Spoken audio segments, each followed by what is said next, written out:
খুব আশা নিয়ে গেছিলাম যে আমি দুটো গরু যদি 15, 20, 18, 19 লাখ টাকা বিক্রি করতে পারতাম তাহলে আমি মনে অনেক শান্তি পাইতাম। আমি এই আশায় গেছিলাম, তাহলে তো আমি বাড়ি থেকে 14 লক্ষ 13 লক্ষ টাকা আমি 13 লক্ষ তারা নিজের মুখে গেলো, যদি আমি আর আবদার করতাম তাহলে আমি 14 লক্ষ টাকা পাইতাম। হে আশা নিয়ে আমি গাবতলী হাটে গেছি। সুপ্রিয় দর্শক, আসসালামু আলাইকুম। আপনাদেরকে প্রীতি ও শুভেচ্ছা জানিয়ে শুরু করছি আজকের প্রতিবেদন। দর্শক, আজ আমরা আপনাদেরকে নিয়ে এসেছি সাটুরিয়া। দর্শক, এই সাটুরিয়া রয়েছে ফিরোজা আপা। আসলে ফিরোজা আপার গরুগুলো আসলে তিনি গাবতলীর হাটে বিক্রি করতে পারেন নাই।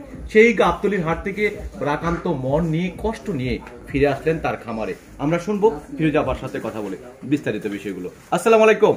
ওয়ালাইকুম সালাম। কেমন আছেন বোন আপনি? ইনশাআল্লাহ আল্লাহ ভালো রাখছে। গাবতলীতে তখন তার ইন্টারভিউ নিয়েছিলাম, কান্নার জন্য কথাই বলতে পারেন নাই। যখনই দেখেছি যে কোনো দর্শক ফোন করেছেন আমাদের এই ইন্টারভিউর মাঝখানে, সে টেলিফোন রিসিভ করে, ভাই দাম বলেন না, ভাই দামটা বলেন না। আসলে বোন আমাদেরকে একটু বলবেন সেই সময়ের আপনার ইতিহাসটা যদি একটু জানতে চাই, কি ধরনের ফোনে আসলো, কি ধরনের কথাগুলো বললেন আপনি? হ্যাঁ, এই ভিডিওটি পেয়ে একজনে বললো যে 3 লক্ষ 3.5 লক্ষ টাকা করে দিবেন, 3 লক্ষ টাকা করে দিবেন একটা। আমি কই না ভাই, আপনারা আসেন, আপনারা এসে গরুটি দেখেন, দেখে যদি আপনাদের পছন্দ হয়, আমার তো 1 লক্ষ টাকা বেশিও দিবার পারেন, আপনারা কাছে এসে দাম বলেন। আমি মোবাইলের মাধ্যমে কি করুম, আপনারা গাবতলী হাটে চলে আসেন, আমি আপনাকে কালকে 9টা অবধি আমি অপেক্ষায় আছি, এ কথা আমি বলছি। শেষ পর্যন্ত আপনার ইটটি কি গাবতলীর হাটে কাটলো নাকি বাড়িতেই কাটলো? শেষ মুহূর্তে আমার গাবতলীর হাটে ইত্রি কেটে গেল। আমি কান্না করে গরু কিনে বাড়ি নিয়ে আসলাম। পথে আমি কানতে কানতে আসলাম যে আমি কি আশায় আসলাম, আমার কি আশা হইলো। আমি পোলাপান্ডে একটু রান্না করতে দিতে পারলাম না, পোলাপান্ডে কিছু খাবার দিতে পারলাম না, আমার অনেক কষ্ট মনে পেয়েছে। আর যদি আমি আজকে হাটে যদি গরু নাও নিতাম, গরু যদি বাড়ি থেকে বিক্রি করতেও না পারতাম, তা আমি মনে এত কষ্ট পাইতাম না। হাটে গরুগুলা না নিয়ে যদি বাড়িতে থাকতো তাহলেও এত কষ্ট পাইতেন না? এত কষ্ট পাইতাম না। আপনি তো কষ্ট পাওয়ার জন্য কি হাটে গিয়েছিলেন? না, আমি খুব আশা নিয়ে গেছিলাম যে আমি দুটো গরু যদি 15, 20, 18, 19 লাখ টাকা বিক্রি করতে পারতাম তাহলে আমি মনে অনেক শান্তি পাইতাম। আমি এই আশায় গেছিলাম, তাহলে তো আমি বাড়ি থেকে 14 লক্ষ 13 লক্ষ টাকা আমি 13 লক্ষ তারা নিজের মুখে গেলো, যদি আমি আর আবদার করতাম তাহলে আমি 14 লক্ষ টাকা পাইতাম। হে আশা নিয়ে আমি গাবতলী হাটে গেছি। যাই হোক, আপনি গাবতলী হাটে গেছিলেন, বেচতে পারলেন না, চলে আসলেন। এই যে গরুগুলি কত বছর হয় পালতেছিলেন? গত 2 বছর ধরে আমি গরুগুলো পালতেছি। কয় দাঁত করে এক একটা? কয় দাঁত? এটা 6 দাঁত, ওটার 4 দাঁত। এটা 6 দাঁত, ওটা 4 দাঁত। আচ্ছা, 2022 সাল, আর তার মানে যে আরো 1 বছর যদি আপনি পালেন তাহলে এই গরুগুলি আরো কত বড় হতে পারে? আল্লাহর আশীর্বাদে এখন আরো বড় হবে, আরো হেভি হবে। আরো হেভি হবে। আপনার কি এই জায়গায় ধরবে তখন গরু? হ্যাঁ, এই জায়গায় ধরবে, ওইটা আরো বেশি হবে, হেভি হবে। এটার চেয়ে ওইটা আরো বড় হবে, আরো বেশি হেভি হবে, আরো বেশি বড় হবে। আপনার কালু রং বাজার চাইতে বিন্দাজের ওজনটা আরো একটু বেশি বেড়ে যাবে, আরো বেশি হবে। কিভাবে বুঝলেন যে আপনি এটা ওজনটা বেশি বেড়ে যাবে? ওর শরীরটা অনেক লুজ আছে, ওর শরীরটা অনেক লুজ, আর ওর শরীরটা বেশি লুজ না, ওর শরীরটা হয়েছে। এটা কি জাতের গরু? এগুলা Asia Holstein Friesian. Holstein Friesian গরু দুইটাই? হ্যাঁ।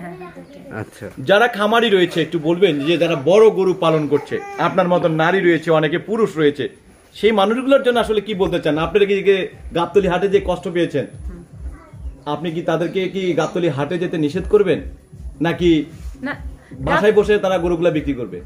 আমি তো আশা করি, জানি তারা বাসায় এরকম বড় গরু জানি বাসায় বিক্রি করাটাই ভালো। তারা যদি নেয় আমার পক্ষে খারাপ লাগবে, আমি এত খারাপ দেখতে পারবো না। আর তারা যদি না মানে যদি নেয় তাহলে তো আর কিছু করে নাই। আমার মনে কয় যে বাইরে থেকে যদি আমার 10 টাকা কমও দেয় তো আমি গরু হাটে নিব না। আমি তো এটা আশা করি। আপনার এই কথাতে যদি মনে করেন যে অনেকে গরুগুলো হাটে নিল না, কিন্তু হাটে যখন গরু কম উঠবে তখন তো সেই গরুগুলোর দাম চড়া দাম থাকবে। জায়গাতে 10 লাখের জায়গায় 15 লাখ দিয়ে গরুগুলা কিনবে, তখন তো আপনি আফসোস করবেন না। আমি তা তো আফসোস করুম না, আমি আমার ভাগ্য আল্লাহ যা রাখছে আমার তাই ভালো। আপা, আমাকে এবার বলে যে যারা নতুন খামারি, নতুন শখ করেই তো বড় গরু পালে, তাদের উদ্দেশ্যে কি বলবেন? যে তারা কি আবার সামনে পালা উচিত? আপনার কষ্ট থেকে আপনি বলবেন। এগুলা তো ভাই পালে শুধু আশা নেই, শখ করি।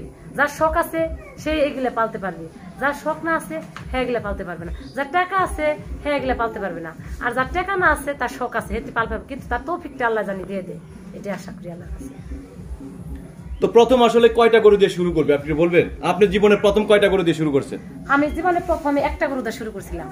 এই রংবাসে আর বছর আমি 6 লক্ষ টাকা দাম হলো, বন্যার কারণে বাড়ির চতুর্মধ্যে পানি হয়ে গেল, আমি বিক্রি করতে পারলাম না। তাও পানির মাঝখানে আমার 6 লক্ষ টাকার বান্ডিল আমার হাসলো। এ বললে দুঃখ লাগলো যে পানির মধ্যে গিয়ে আমার 6 লক্ষ টাকা হাতলো, আর আজকে আমি গাবতলীর হাটে এনে পানি নাই, রাস্তাঘাট ভালো, তাও আমার হাটে এসে গরু দাম বলে 2 লাখ 3 লাখ। আল্লাহ এগুলা কি বলে? আমার কি কপালে রাখছো আল্লাহ? পানির জলে কি বেসে গেল আপনার 6 লক্ষ টাকা? পানির তলে তলে ভেসে গেল আমার 6 লক্ষ টাকা। আমার কি আশা নিয়ে আমি পারলাম আরেকটা বছর আনতে, কি আশা নিয়ে পারলাম? দর্শক আমরা আপনাদেরকে জানানোর চেষ্টা করেছি আসলে এই সাটুরিয়া মানে এই গ্রামে যে গরুটি রয়েছে মানে ফিরোজা আপার, আসলে এইটার নাম হলো বিন্দাস, আর যেই গরুটি রয়েছে পাশে এইটার নাম হলো কালু রংবাজ। আসলে এই দুটি গরু লালন পালন করে যে কষ্টটা পেয়েছেন, আর এখন এই মুহূর্তে তার খামারে গরুগুলা নিয়ে এসে তার মুখে হাসি হাসি কথা, এবং এই কথাগুলো আমরা শুনলাম। তো বোন, আমাদেরকে যে কথাটা আমরা বলছেন আপনি মানে যে শুনলাম যে কথাটি, আমাদেরকে একটা ক্লিয়ারলি বলবেন যে আসলে কত টাকায় বিক্রি করতে চান আপনার গরুটিকে? আমি এখনো যদি আসে কাস্টমার যদি আসে, মানে বিন্দাসকে কত টাকায় বিক্রি করবেন? বিন্দাস থেকে আমি 7 লক্ষ টাকা হলে আমি বিক্রি করে ভালো। 7 লক্ষ টাকা হলে তো আপনার 10 লক্ষ টাকা হলো না, তাহলে তো আপনার বেশি হয়ে যাচ্ছে। দুইটা মানে যদি বিন্দাস তো আপনার ছোট সাইজ হলো কেউ, এটা আরো অনেক বড় হবে, অনেক হবে, লাভবান হতে পারবে। অনেকে বলেছে যে মানে হলো এই আপায় কিন্তু দাম উল্টা পাল্টা বলে, একবার কখন বলে দেখে মানে তার গরুটা বিক্রি হয় নাই। আপনি কি আসলে কোনটা বলবেন, সঠিকভাবে কি বলবেন? হ্যাঁ, আমি সঠিকভাবে বলবো যে আপনার কালু রংবাজকে আপনি কত টাকা বিক্রি করবেন?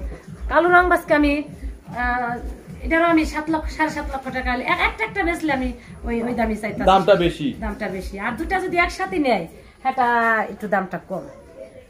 আপনার যদি মনে করেন দুইটা মিলে যদি 10 লাখ টাকা পড়ে যায়, তাহলে আপনি বিক্রি করবেন? হ্যাঁ, এই মুহূর্তে যদি আসে আমি তাহলে বিক্রি করবো। এই মুহূর্তে আসলেও বিক্রি করবেন? হ্যাঁ, এই মুহূর্তে যদি আসে তাহলে আমি বিক্রি করবো। তো এই যে কোরবানির সময় যদি মানে যে কৃষক গরু পালন করে, তারা যখন মানে অনেক কষ্ট পায়, অনেক দামটা কম পায়, তাদের নিঃশ্বাস থাকে, আসলে সেই গরুকে কোরবানি করার জন্য মানে যারা মালিক নিয়ে যাবে তার কোরবানির কি হতে পারে আপনি বলবেন?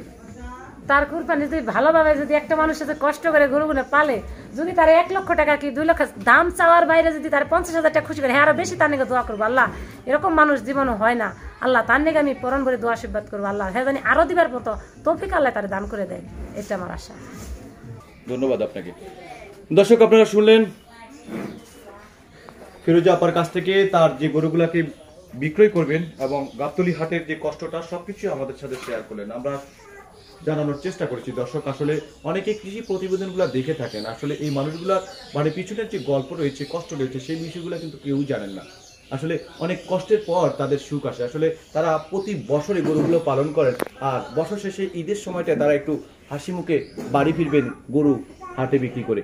কিন্তু হাটে গরু বিক্রি করতে গিয়ে কতটা বিপদে ছিলেন তার মানে কষ্টের জানেই, কিন্তু তিনি গাবতলী হাটে যারা গরু না নিয়ে যায় সেই কারণে তিনি বলেছেন। আসলে এটা হয়তো তার কষ্টের কারণে আবেগ বশবর্তী ওই কথাটি বলেছেন, বাস্তব কিন্তু সেটা না।